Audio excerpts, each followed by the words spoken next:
bado ndipo zitokapo chemichemi za uzima. Manake usipolinda moyo zinatoka chemichemi za uharibifu kwenye maisha yako.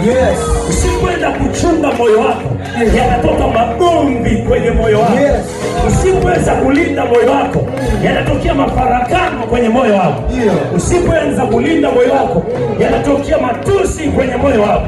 Ukifanikiwa kulinda moyo wako zinatokea maneno mema mahala pale, zinatokea zaburi na tenzi mahala pale, nyimbo za kumwabudu Bwana.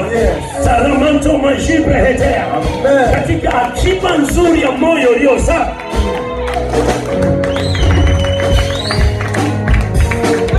Kila anayechafua moyo wako atauachilia leo kwa jina la Yesu Kristo. Aliyechafua mioyo ya watoto wa Bwana itaachiliwa leo in the mighty name of Jesus. Iachiliwe na kwenye familia yako, iachiliwe na kwa watoto wako, maana hao ni watumishi wa siku zijazo. Ninafungua mioyo yao mchana wa leo, ninafungua mioyo yao mchana wa leo in the mighty name of Jesus.